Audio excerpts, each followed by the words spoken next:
I'm Jack Gonzalez. And I'm Tanya Herrera. Welcome to EagleAir TV.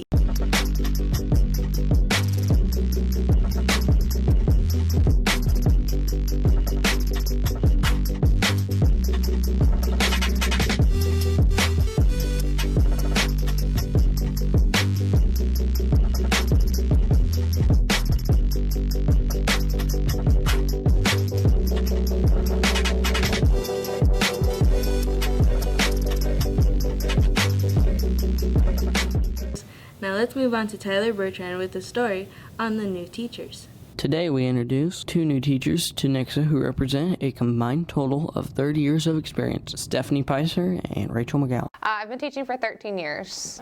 I've been teaching for over 17 years now. I taught for my first 2 years in Carthage, and then the last 10 years I've taught in Branson. Miss Picer, who teaches child development, nutrition, and personal finance, stays busy dancing and singing in her free time.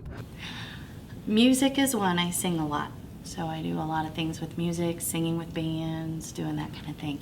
I love to run. I love the outdoors. This is Tyler Bertrand signing off for EagleAir TV. Now let's see the results of the costume contest with Kenzie Wiggert.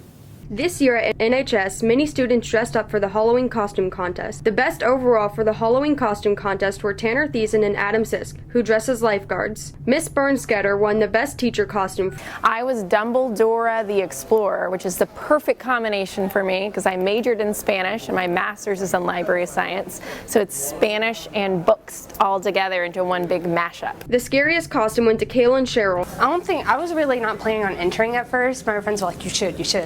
And I was like, okay. Because I knew I would probably get creepy at least because people were like saying stuff as I was passing by them. But that was most of the reason why I entered because I didn't really plan on winning or anything, so it was fine. The most creative costume was to Tanner Cummings, who was the Mad Hatter. It was kind of cool.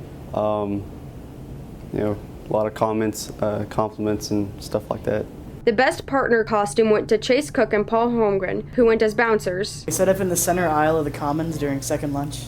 It was a great time. Yeah, it was pretty funny. And then I set up outside of my health, and I was asking Mr. Wickwar if these people were okay to get on the list, boss. Hey, boss, what you telling me on the list? What do you want me to do about it? What do you want to do? Keep an ear out for upcoming student council events. For student council, we have to plan the next winter event, which will either be a dodgeball tournament or a dance.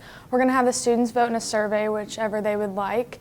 So there will be a survey during lunch sometime in the next few weeks. This is Kenzie Wiggert signing off for EagleAir TV. Next we have a story over Ping Pong Club. Let's hit it over to John Stowe for the story. This year there's a new club that is serving up some fun, Ping Pong Club. Drive yourself into a world that is bringing back the old Victorian parlor game with new faces and competition. We asked the new club their thoughts on the matter. A little bit about Ping Pong Club. Ping Pong Club started this year. We tried to start it last year, and there weren't enough members for it to be kind of sustainable. So we tried again at the beginning of school this year, and now there is exactly 100 members as of today. It's just kind of a fun place for people to hang out before after school and kill some time, unwind, maybe release stress for people. I get up and play every now and then, but most of the time it's just students playing. Ping pong means life. Ping Pong Club, I usually lose, but I try. And we have fun just messing around. Even if you're not good at ping pong, it's a great way to have a lot of entertainment before school, after school, because you get better. And it's just a lot of fun meeting new people and seeing new faces and hitting the ball. We play games of 7. The winner stays. You make a bracket every now and then and do some tournament kind of things like that just in the class. It gives me a sense of competition and just a place to have fun. Ping Pong Club last year didn't go over well, and I was excited for having Ping Pong Club this year, and it's gone over really well. A lot of people have decided to sign up. We've got 2 tables now, and we're just growing. Anybody can join. It is $10 to join. The club dues go towards buying ping pong paddles and nets and food for meetings. So come on up to Mr. Matney's Troop up on the 3rd floor. It'll be a fun time. This is John Stowe signing off. That was interesting. Now Ben Daniels has a Veterans Day story.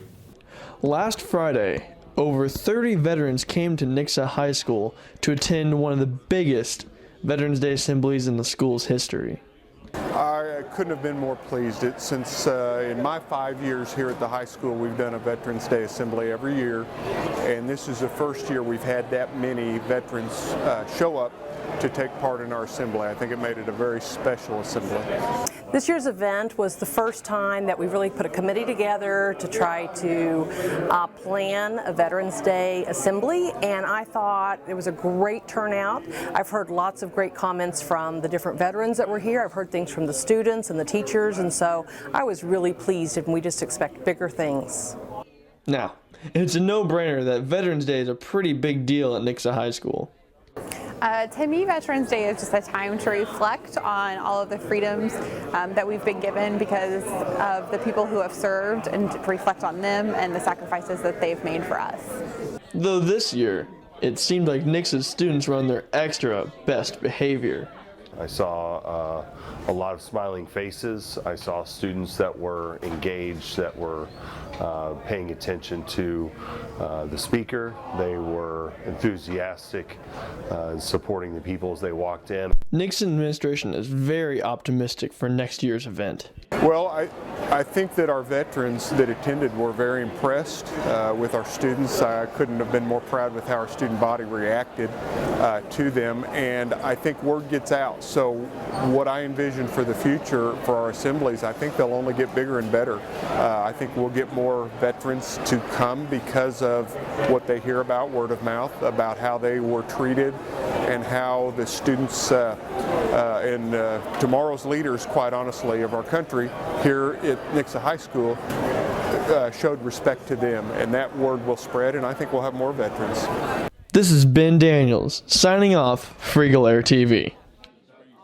Finally, here's Adam Lynn with the story on band.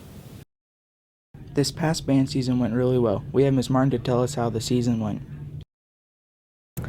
The band season went really well.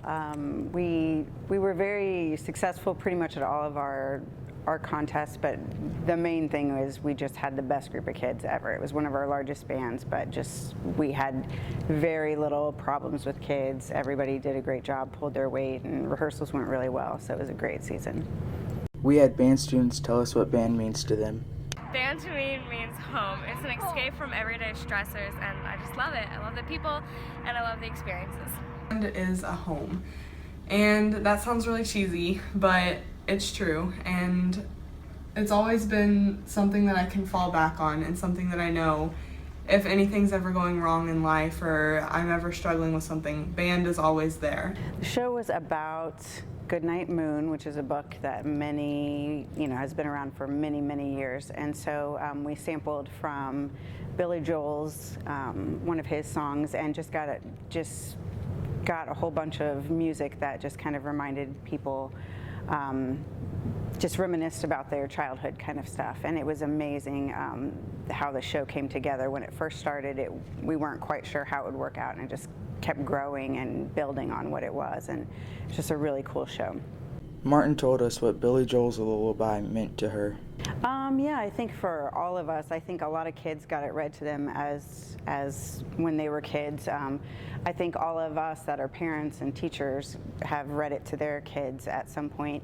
For me, the Billy Joel song means something to me because my husband passed away 5 years ago, and when he talks about, in the song, he talks about how like his memory is going to go on and on because this child hears the lullaby song, and she'll sing it to her kids at some point. And I know there's going to be memories that my daughter has that she'll pass on to her kids, even though they never met her dad. So it has a lot of meaning to me too. We asked Ms. Martin how the band came together. Amazingly, because we had a huge group of freshmen, and when they come in, they are clueless in a very sweet way. But they're clueless, and then they just, by the end, they were just beasts. They could do anything we asked them to do, and were gung-ho and ready to go. So, and all of the upperclassmen progressed as well, but it's just amazing to see everybody, especially the freshmen, progress in those 2 months. We can't wait to see what the band has in store during concert season. This is Adam Lynn signing off with EagleAir TV. That's all we have this week. I'm Jack Gonzalez. And I'm Tanya Herrera. Thanks for watching Eagle Air.